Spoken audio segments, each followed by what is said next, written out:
నన్ను బలపర్చు క్రీస్తు యందు నేను సమస్తము చేయగలను. దేవుడు మన పక్షమునుండగా మనకి విరోధి ఎవడు? ఆమేన్, ఆమేన్. 13వ అధ్యాయం 34 ఏంటంటే కొత్త ఆజ్ఞ ఇస్తున్నారు అని మనం చదువుకుంటాం. మీరు ఒకరిని ఒకరు ప్రేమింపవలనని మీకు క్రొత్త ఆజ్ఞ ఇచ్చుచున్నాను అని చెప్తున్న మాట మనం ధ్యానిస్తున్నాం. అవును,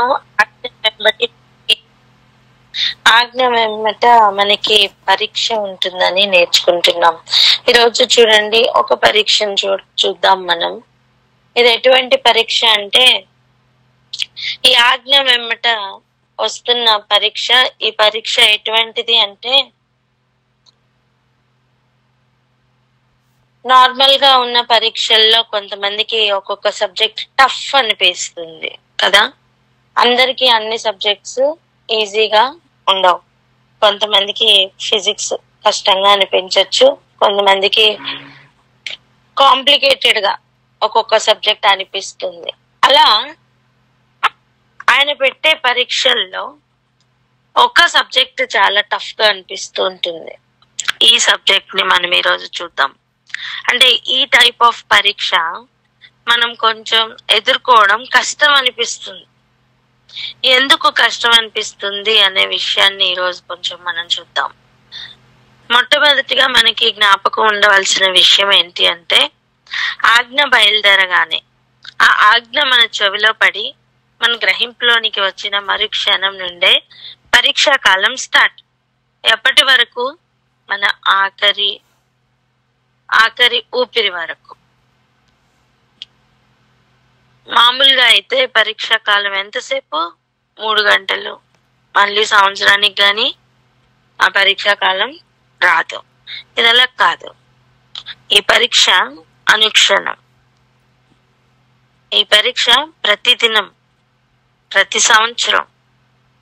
ఇంకా ఆజ్ఞ మనకి అర్థమైన ఆజ్ఞ మనం రిసీవ్ చేసుకున్న నెక్స్ట్ మినిట్ నుంచే 24/7 మనం ఆ పరీక్షలోనే ఉంటున్నాం.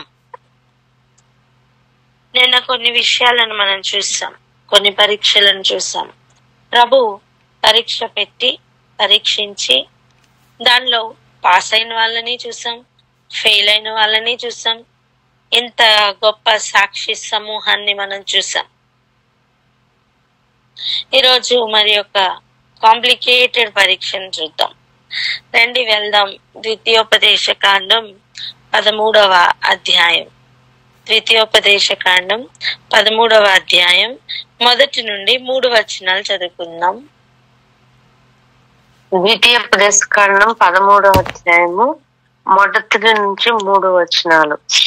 ప్రవక్తయే గాని కలలు కనువాడే గాని నీ మధ్య లేచి నీ ఎదుట సూచక క్రియనైనను మహత్కార్యమునైనను చేసి నీవు ఎరుగని ఇతర దేవతలను అనుసరించి పూజించము రమ్మని చెప్పిన ఎడల అతడు నీతో చెప్పిన సూచక క్రియ గాని మహత్కార్యము గాని సంభవించినను ఆ ప్రవక్త మాటలను, కలలు కనువాని మాటలను వినకూడదు. ఏలయనగా మీరు మీ దేవుడైన యెహోవాను మీ పూర్ణ హృదయముతోను మీ పూర్ణ ఆత్మతోనూ ప్రేమించుచున్నారో లేదో తెలుసుకున్నటకు మీ దేవుడైన యెహోవా మిమ్మును పరీక్షించుచున్నాడు. అదే గ్రహించారా? దేవుడు పరీక్షిస్తారట. మొట్టమొదటి ఉన్న ఆజ్ఞ ఏంటి? మీ పూర్ణ హృదయముతోను మీ పూర్ణ ఆత్మతోను యెహోవా దేవుణ్ణి ప్రేమించాలి అనేది ఆజ్ఞ ఉందా లేదా? ఉంది. ఆ ఆజ్ఞను మనం చేస్తున్నామా లేదా అని ప్రభు పరీక్షిస్తారట. ఎలా పరీక్షిస్తారట? ఆయనను ప్రేమించే సిచ్యువేషన్స్ తీసుకుని వచ్చి కాదు, అబద్ధమును పంపించి సత్యము కొరకు అయిన ఆశ ఉందా లేదా అని పరీక్షిస్తారట. అబద్ధమును జరిగించడానికి, అబద్ధమును నెరవేర్చడానికి దానికి ఉన్న శక్తిని వినియోగించడానికి దేవుడు అనుమతి ఇస్తున్నారు. మనం పిల్లలకి నేర్పించేటప్పుడు ట్రూ ఆర్ ఫాల్స్ మనం నేర్పిస్తాం కదా. True true, false false, true false, true false ఇలా నేర్పిస్తామా? సబ్జెక్ట్ ఏంటో నేర్పించి, లెసన్ ఏంటో నేర్పించి, ఏ ట్రూ అయినా సరే ఎక్కడ ఎలా స్టేట్మెంట్ ఇచ్చినా గుర్తుపట్టేటట్టు, ఇక ఆ స్టేట్మెంట్ కాకుండా ఇక ఏది ఇచ్చినా అది ఫాల్స్ అన్నట్టు నేర్పిస్తామా? జ్ఞానం కలిగిన వారైతే సబ్జెక్ట్ నేర్పిస్తారు. ముక్కు చివర్లు అంటించుకునే ట్రూ ఫాల్స్ అని నేర్పించాం. ఈ లోకపు చదువుల్లోనే అలాగైతే మరి దేవుని విషయంలో, వాక్యం విషయంలో ఎలా నేర్పించాలి? సత్యం ఏదో నేర్పించాలి. నేను అంటాను, 10,000 మందిలో అతి సుందరుడు అంటే 10,000 అబద్ధాల మధ్యలో అతి సుందరుడుగా ఒక్కడే ఎలా ఉన్నాడో సత్యముగా కూడా ఒక్కడే కనిపిస్తారు. 10,000 మధ్యలో ఒక సత్యమైన గింజను వెతకాలి. నీ ఎదురుగుండా ఫేక్ గింజలు, గోధుమ గింజలు 10,000 పెట్టబడ్డాయి. ఒక్క గోధుమ గింజని వెతకాల. ఆవ గింజలు 10,000 పెట్టబడ్డాయి. ఒక్క గింజను వెతకగలగాల. నీ ఎదురుగుండా 10,000 పట్టు చీరలు పెట్టబడ్డాయి. అందులో ఒక్కటే నిజం, ఒకటే నిజమైన పట్టు, మిగిలినవన్నీ ఫేక్, అంటే ఇమిటేషన్. దాన్ని నువ్వు గుర్తుపట్టాలి. ఎలా గుర్తుపడతాం? నా గొర్రెలు నా స్వరం వినునని ప్రభు చెప్పలేదా? అలా సత్యంతో కనెక్షన్ ఉన్నవారు సత్యమును గుర్తుపడతారు. నీ పూర్ణ హృదయంతో నువ్వు ఆయన్ని ప్రేమిస్తున్నావా లేదా అని పరీక్షించడానికి ఆయన ప్రవక్తని పంపిస్తారట. అందుకే చూడండి చెప్తున్నమాట, ప్రవక్తయే కాని, కలలు కనువాడే కాని నీ మధ్య లేచి నీ ఎదుట సూచక క్రియ అయినను మహత్కార్యమైనను చేసి, ఇంత జరిగిందంటే మనం నమ్మేస్తాం. ఏమండి, మన మధ్యన ఒక ప్రవక్త లేచి తాను చెప్పిందంతా జరుగుతుంటే ఆ వ్యక్తిని నమ్మమా? మనం నమ్ముతాం. ఆ వ్యక్తి ద్వారా కళలు నెరవేరుతున్నాయి అనుకోండి, ఆ వ్యక్తి చెప్పిన కళలు, మనకు ఆలోచన వస్తుందా రాదా? అమ్మో, వీళ్ళు సత్యమే చెప్తున్నట్టున్నారు అని ఒక డైలమా పడతామా లేదా?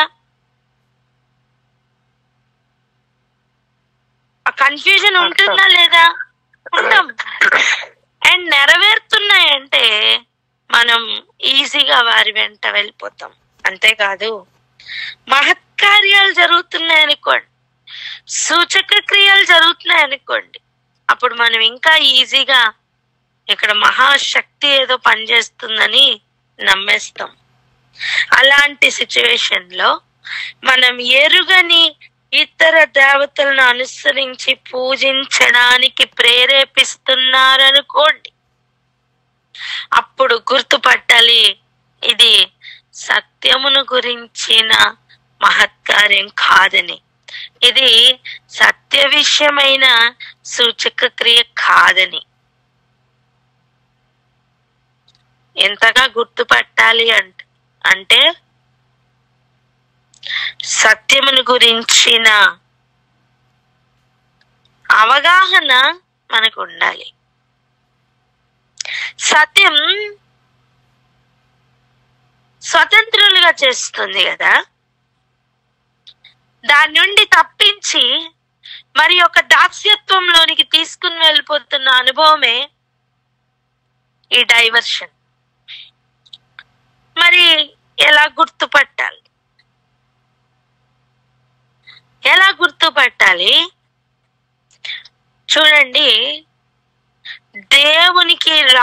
రావాల్సిన మహిమను స్లైట్ డిఫరెన్స్ తో దేవునికి కాకుండా చేస్తున్న ఒక డైవర్షన్ ఇది.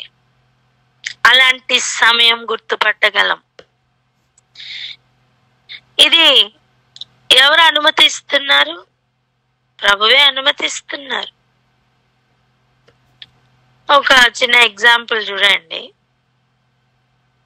మనం చిన్నపిల్లల్ని కనిన తర్వాత పిల్లలు ఇంకెవరి దగ్గరికి వెళ్ళరు, తల్లిదండ్రుల దగ్గరికే వెళ్తారు. ఎక్కడైనా ఉండనివ్వండి, ఎంతమంది చేతిలోనైనా ఉండనివ్వండి, వారు మరలా తల్లిదండ్రుల దగ్గరికే వచ్చి ఆడుకోవాలని, ఉండాలని, హత్తుకోవాలని ఆశపడతారు. ఇప్పుడు ఎంత మంది సిమిలర్ గా కనిపించినా తల్లి రాగానే చేతులు చాచి ఆ బిడ్డ వెళ్ళిపోతుంది. అప్పుడు ఆ తల్లి హృదయంలో ఉన్న ఆనందం ఒకటి ఉంటదండి. అది ఎవరికి బయటికి ఎక్స్ప్రెస్ చెయ్యలేని ఆనందం. నా బిడ్డ నా దగ్గర మాత్రమే, నన్ను మాత్రమే కోరుకునే నా బిడ్డ అని ఒక బాండింగ్ ఇంకా ఎక్కువ ఏర్పడుతుంది. ఇటువంటి అనుభవాలు ఉన్నాయా?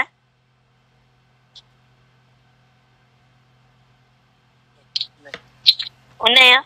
తల్లిదండ్రులు చెప్పాలి, ఉన్నాయా లేవా? ఉన్నాయి కదా.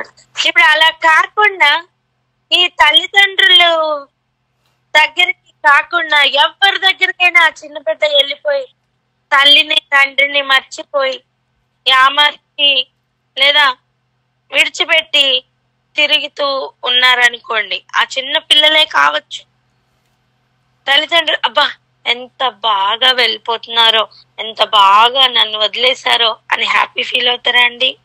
లేదు. అంత చిన్న బిడ్డ వెళ్ళిపోతే కూడా మనసు నొచ్చుకుంటూ ఉంటుందండి. మనసు బాధపడుతూ ఉంటుంది. మీరు ఒక 10 రోజులు పక్కింటి వాళ్ళకి అలవాటు చేయండి, తర్వాత బిడ్డ గనక మిమ్మల్ని మర్చిపోతే అక్కడే ఉంటానంటే అసలు తెలియని దుఃఖం కడుపులో నుంచి వస్తుంది. ఏంటి ఈ బాండింగ్? ఏంటి ఈ బాండింగ్? మనస్సులో ఆలోచించండి.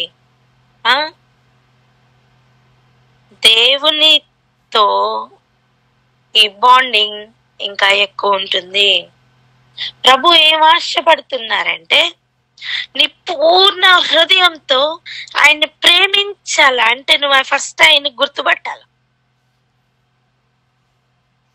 ఆయన నీకు సర్వస్వై మారాల, ఆయనతో ఆ బాండింగ్ లో ఉండాల. ఆ మధ్యలో నీకు ఏ డిస్టర్బెన్స్ కలుగుతున్నా, కంటిలో చిన్న నలక పడితే కంఫర్టబుల్ గా ఎవరైనా ఉండగలరా? ఎవరు ఉండలేం. అలా ఆ రిలేషన్షిప్ మధ్యలో చిన్న డైవర్షన్ వచ్చినా అంత కలవరం వచ్చేయాలి. పూర్ణ హృదయంతో ఆయన ప్రేమించే విషయంలో చిన్న డైవర్షన్ కూడా నువ్వు గుర్తుపట్టేసే విధంగా మారిపోవాలి జీవితం. ఆ ఇమ్మీడియట్ అలాంటి రికగ్నిషన్ ఎప్పుడైతే మనం చేయగలుగుతామో ఈ పరిస్థితిలో, ఈ పరీక్షలో మనం పాస్ అవుతాం.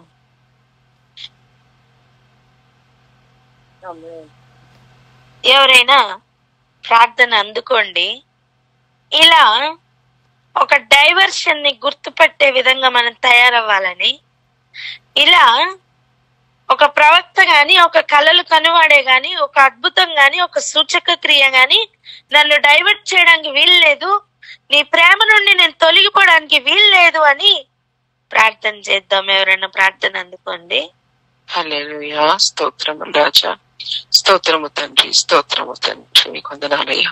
అవును ప్రభు యేసయ్య, మిమ్మల్ని పూర్ణ హృదయంతో, పూర్ణ ఆత్మతో, పూర్ణ మనస్సుతో, పూర్ణ వివేకముతో తండ్రి నాయన మిమ్మల్ని మాత్రమే ప్రేమించుట అనున్నది మొదటి ఆజ్ఞ అని పలుకుచుండగా, ఈ మొట్టమొదటి ఆజ్ఞ తండ్రి నాయన మేము నిరంతరం మా హృదయంలో ధరించుకున్న వారమై ఆ యొక్క ఆజ్ఞ నుంచి ఎటువంటి డైవర్షన్ వస్తున్నదా దాని వెంటనే గుర్తుపట్టుటకు తండ్రి నాయన అయ్యా సొలొమోను చెప్పిన ఆ జ్ఞానమును తెలివిని మాకు అనుగ్రహించమని ప్రార్థిస్తున్నాము తండ్రి. మా ఎదుట ప్రభువా ఏదైనా సూచక క్రియ, ఏదైనా మాట చెప్పినా అది నెరవేరుతుందా అయ్యా, ఏదైనా అద్భుత ఆశ్చర్య కార్యము చేయుచున్నారా, ఆ చేయుచున్న వారు ప్రభువా యేసయ్యా అయ్యా తండ్రి మాకు ఎరుగని వాటిని ఏదైనా పూజిస్తున్నారా అయ్యా తండ్రి, మిమ్మును కాక దేన్నైనా ఆరాధిస్తున్నారా అయ్యా, అట్టి వారు చేస్తున్న సూచక క్రియలను బట్టి కాదు గాని వారు చేస్తున్న తండ్రి ఆ క్రియలను బట్టి తండ్రి నాయన వీరు తండ్రి నాయన యెహోవారు కాదు అని ప్రభువా యేసయ్య గుర్తుపట్టే కృపను మాకు అనుగ్రహించమని ప్రార్థిస్తున్నాము తండ్రి. అట్టి వివేచన కలిగిన, దూర దృష్టి కలిగిన కన్నులను మాకు అనుగ్రహించమని ప్రార్థిస్తున్నాము తండ్రి. నిన్ను కాని పూజ ఏది కూడా అయ్యా ప్రభువా యేసయ్య డైవర్షన్ లోనికి తీసుకెళ్తుందని ప్రభువా, నిన్ను స్మరించని ఏ ఒక్క ఆత్మ కూడా తండ్రి నాయన మమ్మను ప్రభువా యేసయ్య తండ్రి నాయన ఊబిలోకి దింపుతుందని ప్రభా ఎరిగిన వారమై తండ్రి అందులో నుంచి తప్పించుకోవడానికి తండ్రి, అందులో నుంచి మేము గుర్తుపట్టడానికి, వేరుపరచబడడానికి తండ్రి వెంటనే అయ్యా ప్రభువా వెరీ షార్ప్ గా తండ్రి నాయన మేము గుర్తుపట్టి అందులో నుంచి తొలగు వారముగా తండ్రి అయ్యా యెహోవాయే మా దేవుడని పూర్ణ హృదయంతో, పూర్ణ ఆత్మతో, పూర్ణ మనసుతో అంగీకరించిన ఆ మనస్సును మరలా చేత పట్టుకొని ప్రభువా యేసయ్య జాగ్రత్తగా తండ్రి కాపాడుకునే కృపను, ఆజ్ఞను తండ్రి నాయన అయ్యా ఆ వెలుగును తండ్రి నాయన జాగ్రత్తగా మేము చేతులతో కాపాడుకుంటూ నాయన యేసయ్య ప్రభువా అయ్యా తండ్రి నాయన మిమ్మల్ని సేవించే భాగ్యంలోని మమ్మల్ని తండ్రి నడిపించమని, ఆ గుర్తుపట్టే కృపను మా అందరికీ అనుగ్రహించమని యేసయ్య పరిశుద్ధ నామమున ప్రార్థించి వేడుకొని పొంది ఉన్నాం తండ్రి. ఆమేన్. ఇప్పుడు చూడండి 4వ వచనం చదువుకుందాం. మీరు మీ దేవుడైన యెహోవాకు లోబడి ఆయనకే భయపడి ఆయన ఆజ్ఞలను అనుసరించి ఆయన మాట విని ఆయనను సేవించి ఆయనను హత్తుకొని ఉండవలెను. ఆయన ప్రేమించడం అంటే ఏంటి? ఆయన పూర్ణ హృదయంతో, పూర్ణ ఆత్మతో ఆయన ప్రేమిస్తున్నామో లేదో అని ఆయన టెస్ట్ పెట్టే ఏరియాస్ ఇవే. ఏవి? ఫస్ట్ థింగ్ ఏంటండి? మీ దేవుడైన యెహోవాకు లోబడతారా లేదా? రెండోది ఆయనకే భయపడతారా లేదా? మూడవది ఆయన ఆజ్ఞలనే అనుసరిస్తారా లేదా? 4 ఆయన మాటే వింటారా లేదా? 5 ఆయన్నే సేవిస్తారా లేదా? చివరిగా ఆయననే హత్తుకుంటారా లేదా? ఇవన్నీ టెస్ట్లే. ఇవన్నీ ఎక్కడెక్కడ నెరవేర్చబడతాయి? అబద్ధాల మధ్యలో. ఇలా ఊహించుకోండి, 10,000 ఆజ్ఞలు మీ ఎదురుగుండా నిలబడతాయి. ఒక్కటే ప్రభు యొద్ద నుండి వచ్చిన ఆజ్ఞ, నువ్వు అది గుర్తుపట్టాలి, దానిలో నడవాలి.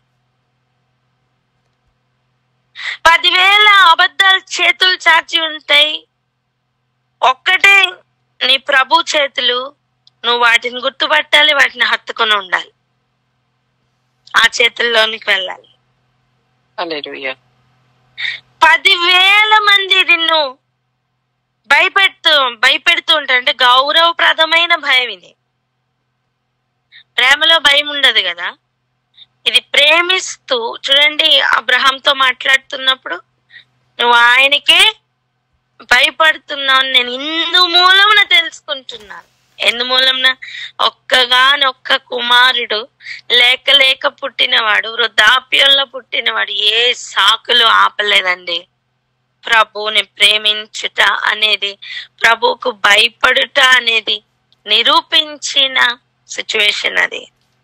ఇందు మూలమున నువ్వు ప్రభువుకు భయపడుతున్నావు, యెహోవాకు భయపడుతున్నావు అని నేను తెలుసుకుంటున్నానని చెప్తున్నా ఒక అనుభవం. అలా 10,000 మందిలో కూడా నువ్వు గుర్తుపట్టి నీ దేవునికి మాత్రమే భయపడుతున్న ఒక అనుభవం, మిగిలిన వాటి ఎదురుగుండా నిలబడుతున్న అనుభవం ఎటువంటిదో తెలుసా?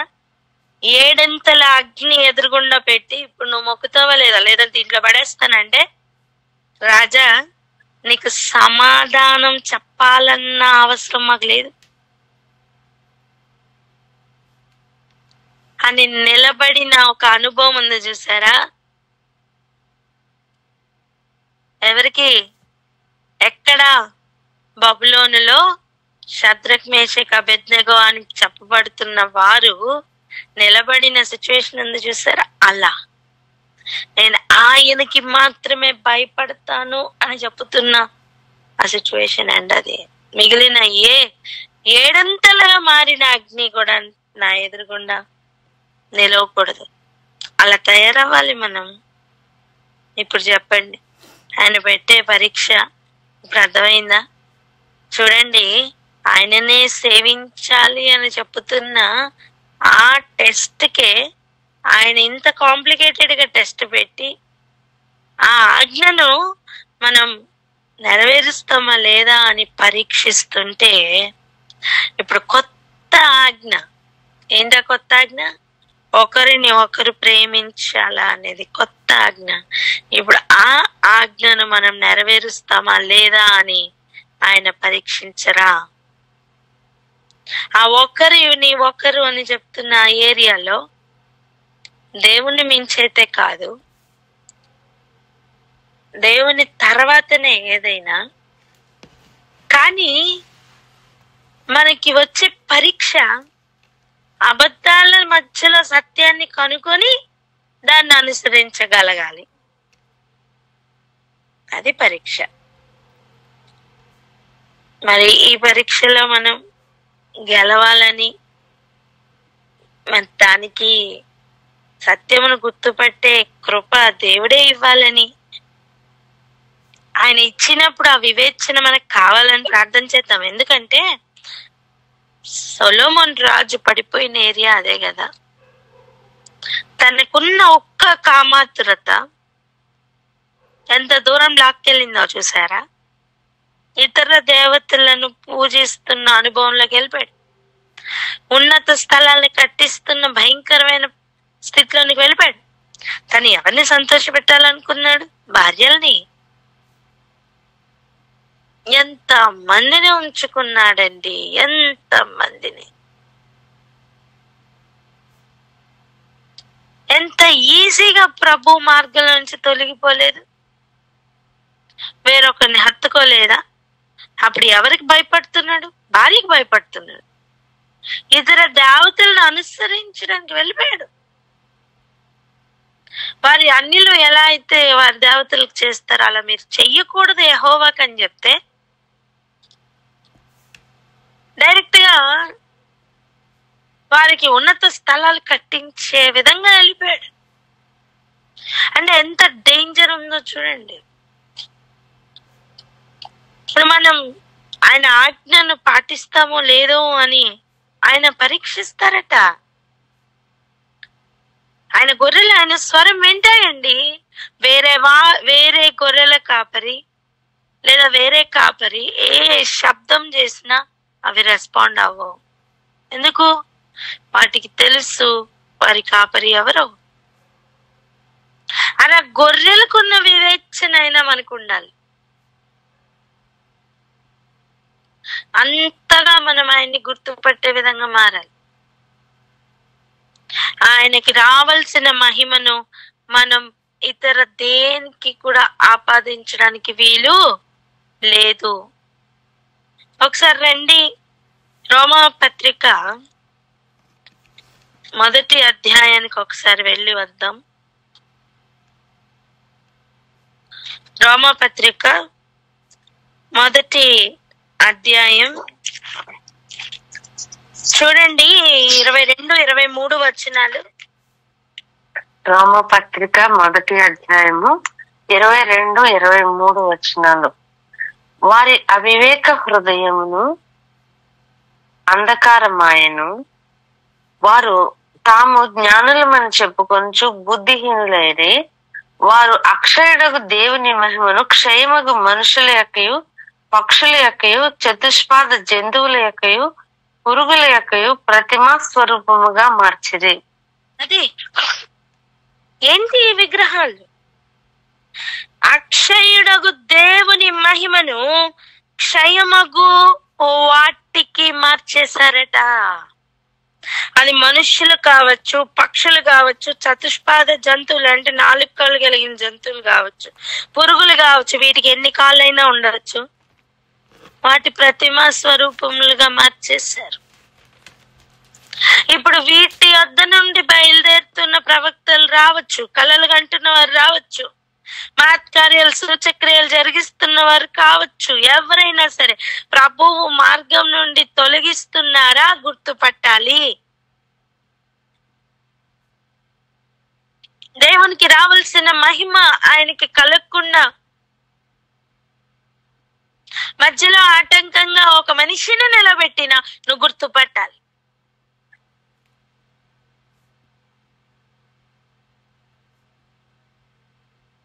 వారి అవివేక హృదయం అంధకారమయమైన అంటే వెలుగుతో ఇక సంబంధం లేకుండా అయిపోయింది.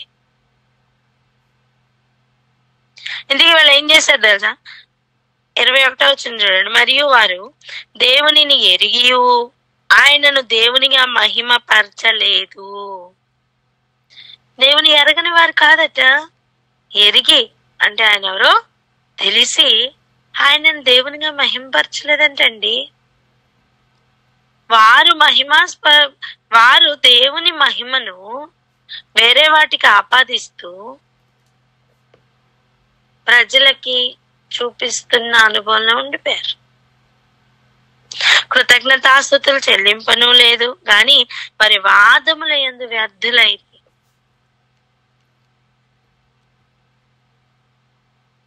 సో ఇటువంటి క్వశ్చన్ పేపర్ మన చుట్టూ ఉంటుంది.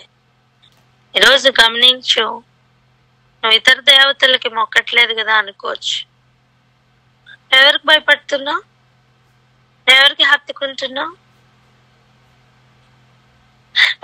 ఆ ఆజ్ఞ నెరవేర్చబడుతుందా లేదా అని పరీక్షించడానికి దేవుడు ఒక పరీక్షను పెడుతున్నారు అంటే, ఇప్పుడు ఇచ్చిన కొత్త ఆజ్ఞకు పరీక్ష ఉండదా? ఖచ్చితంగా ఉంటది. ప్రతి పరీక్షలోనూ కూడా మనం గెలవాలి, జయించాలి. అంటే అబద్ధమును గుర్తుపట్టగలగాలి. సంఘమునకు ఉన్న మెయిన్ క్వాలిటీ అండి అబద్ధమును గుర్తుపట్టే క్వాలిటీ. చెప్పండి. అబద్ధమును గుర్తుపట్టే క్వాలిటీ. ఒకసారి రండి, ప్రకటన గ్రంథానికి వెళ్దాం. జస్ట్ తీసి పెట్టుకోండి, చూడండి. నేను కొన్ని వచనాలు అలా చూపిస్తూ ఉంటాను. ప్రకటన గ్రంథం 2వ అధ్యాయం తీయండి. 2వ వచనం చూడండి. నీ క్రియలను, నీ కష్టమును, నీ సహనమును నేను ఎరుగుదును.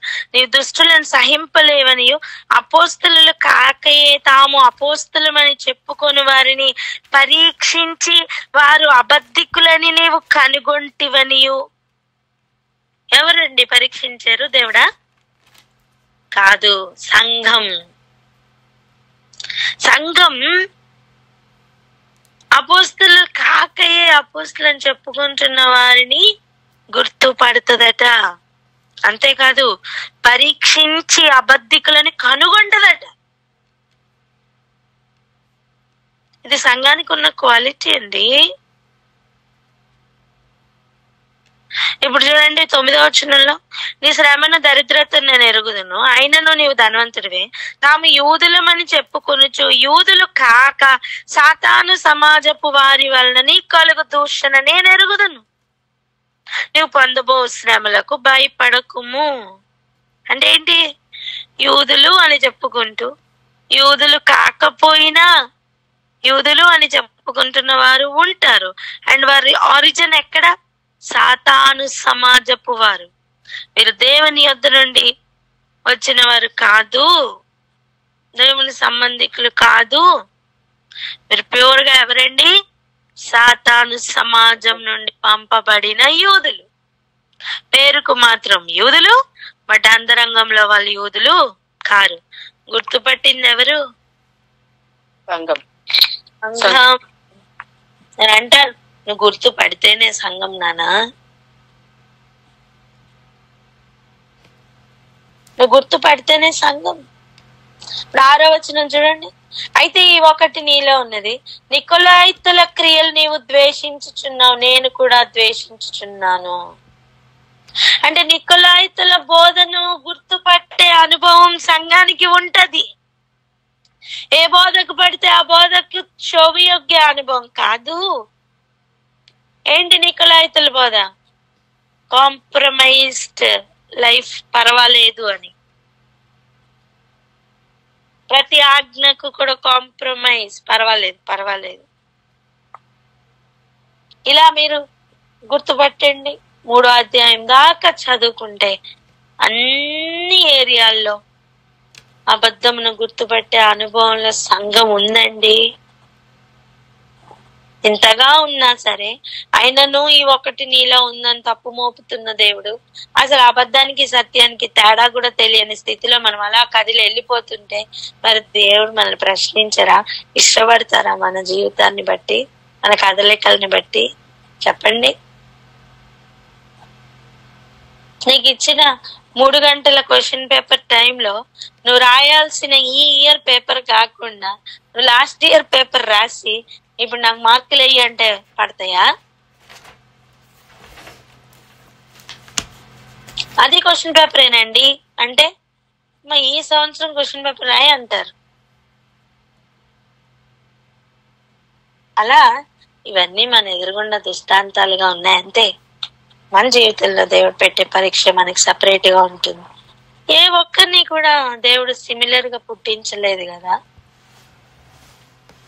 ఎగ్జామ్స్ లో set A, set B, set C, set D ఎలా ఉంటాయో మన అందరికీ కూడా ఇండివిజువల్ గా క్వశ్చన్ పేపర్స్ రెడీ చేసి పెట్టారు. ఆమెన్. ఎవరి క్వశ్చన్ పేపర్ వాళ్ళకి వస్తుంది, ఎవరి ఆన్సర్ వాళ్ళు రాయాల్సింది, ఎవరి పరీక్షలు వాళ్ళకి ఉన్నాయి, ఎవరు ఉత్తీర్ణత వాళ్ళకి. జయించిన వానికి దేవుడు సిద్ధపరిచినవి అనేకములు ఉన్నాయి. అవన్నీ పొందుకోవడానికి ఆటంకములుగా ఉండడానికి వీల్లేదు. ఇవన్నీ జయించామని చెప్పి నిర్ధారించడానికి పరిస్థితులుగా మారాలంతే. అలాగే దేవుడు మనల్ని నడిపించిన గాక. లేకపోతే మనకి విషయాలు చెప్పేవారు కాదేమో, చూపించేవారు కాదేమో. నువ్వు ప్రవక్త లేచి నీ మధ్యలో అబద్ధంలో నీకు నడిపిస్తున్నాడా? ఇది దేవుని యొద్ద నుండి వచ్చిందా కాదా గుర్తుపట్టు. క్రీస్తుని, యేసుక్రీస్తుని అంగీకరించని వాడు అబద్ధికుడు, గుర్తుపట్టు. క్రీస్తు ప్రేమ నుండి ఎవరైనా తొలగిస్తున్నారా? గుర్తుపట్టు. సత్యంలో నిలవకుండా ఎవరైనా తొలగిస్తున్నారా? గుర్తుపట్టు. సత్యం ఇది అని చెప్పినా సరే నువ్వు మనుషులకు భయపడి ఆగుతున్నావా? గుర్తుపట్టు. నువ్వు ఎక్కడున్నావు, ఏ స్థితిలో ఉన్నావు గుర్తుపట్టు. స్వతంత్రం లేదని ఆలోచించు. ఇంకే బంధకం కావాలి నీకు? ఆ అపవాది వేసే బంధకాలు పక్కన పెట్టండి. మన కాళ్ళకి మనం వేసుకుంటున్న ముందర కాళ్ళ బంధాలు చూడండి. ఎన్ని స్ట్రాంగ్ హోల్డ్స్ మధ్యలో నువ్వు బిగుసుకుపోయి ఉన్నావు తెలుసా? దేవుణ్ణి స్వతంత్రంగా స్తుతించలేని, ఆరాధించలేని స్థితిలో ఉన్నావా? నీ బంధకాలు ఎక్కడెక్కడ నేను చూడు, నీ కట్లు ఎక్కడెక్కడ నువ్వే చూడు. Pull down every stronghold. చెప్పండి అన్నమాట. Pull down every stronghold. Pull down every stronghold. ప్రార్థన చేసుకుందామా? ఇటువంటి పరీక్షలు మనకు వస్తాయి. దేవుడు ఆ రోజు పెట్టిన ఆ పరీక్షలు మనకి వస్తాయి. ఎవరిని ప్రేమించాలి, ఎవరిని ద్వేషించాలి, నీతికి దుర్నీతితో సాంగత్యం ఏంటి, చీకటికి వెలుగుతో సంబంధం ఏంటి, దోషిని నిర్దోషిని, నిర్దోషిని దోషిని ప్రేమిస్తున్న అనుభవంలో వెళ్ళిపోతున్నావా? జాగ్రత్త నానా. నువ్వే మార్గంలో వెళ్ళిపోతున్నావు చెక్ చేసుకో. నీతిని నెరవేర్చకుండా దుర్నీతిని నెరవేరుస్తూ నేను కరెక్ట్ గా ఉన్నాను అనుకుంటూ కదులుతున్నావా? ఈరోజు ఒక అలర్టింగ్ పాయింట్ ఇది, చెక్ చేసుకో. సమయం ఎక్కువ లేదు సుమా. టైం పాస్ చేయడానికి కూడా మన దగ్గర టైం లేదు కదా. ప్రార్థనలోనే ఉన్నాను అనుకుంటూ డైవర్ట్ అయిపోతున్న ఎన్ని పాయింట్స్ లేవు మనకి. ఆయన పూర్ణ ఆత్మతో ప్రేమిస్తున్న అనుభవంలోకి వెళ్ళాలి మనం. అది ఒక ఆజ్ఞ అయితే, ఇప్పుడు ఆయన ఇచ్చిన కొత్త ఆజ్ఞకు వచ్చే కొత్త పరీక్షలు ఇంకెలా ఉంటాయి ఆలోచించండి. అంటే దుర్నీతి సంబంధమైన విషయాన్ని ప్రేమిస్తూ కూడా నేను ఆయన ఆజ్ఞను పాటిస్తున్నాను అనుకుని ఉండే డేంజర్ జోన్ ఉంది. చీకటిని వెలుగు అనుకొని వెలుగు సంబంధే కదా అనుకుని ప్రేమించే అనుభవం కూడా ఉంటది. జాగ్రత్త. ఇన్ని అబద్ధాల మధ్యలో సత్యవంతుడిని మాత్రం కనుగోవాలి అంటే సత్యంతో నీ కనెక్షన్ ఉండాలి నానా. ఈ పరీక్ష జయించు వారికి మాత్రమే గ్రహింపులోనికి వచ్చును గాక. ఆయన ఏర్పాట్లో ఉన్న వారికి మాత్రమే గ్రహింపు దయచేయబడును గాక.